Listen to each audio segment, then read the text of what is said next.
Now we're ready to do the exciting part. So the exciting part is we need our glue pen with the lid off and our two tools. Now I'm right-handed, so I'm going to hold the heavier fork-shaped tool in my left hand. It's the holding tool.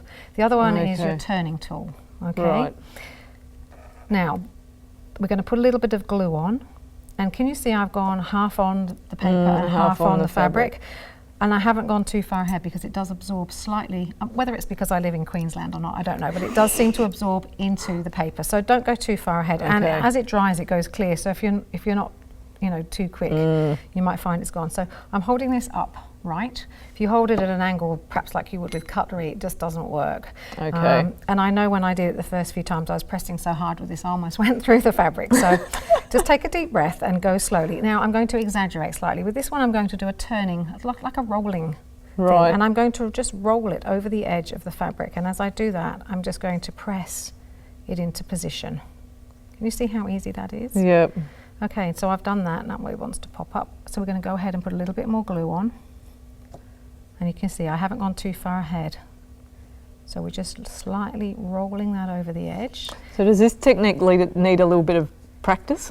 Well, you do feel like you've got 3 fingers and 3 thumbs to start off with, but I was surprised at how quickly it came. Yep. Now I've got to the tight curve of his nose, and I'm going to use the end of the tool, and I'm going to just slightly gather it and push it as I go. And again, I've gone ahead and put a little bit more glue on. Now the curve of his nose, I've actually didn't snip, and so it's gone a bit straight, but I don't think it will matter. It'll just be a different dog.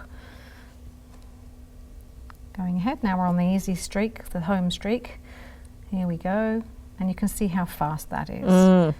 I mentioned before that I do lots of knots to hold the flower in place, and my preference is to do colonial knots. So once again, I've got my 2 strands of thread with a knot in the needle, and I'm going to come through from the back to the front of my work. Now colonial knots are a little bit tricky in that you need to have 2 fingers up here on the top of the fabric, and I'm right-handed, so I'm going to bend my thread, if you like, to the right, and my needle is going to go in over the top and under the second one, and then I'm going to wrap the thread over the needle. Can you see I've got a little figure 8 on that needle? Yes. Now we're going to go back into the hole that we almost came out of, but not exactly the hole we came out of. Right. And this is where you need to take your time.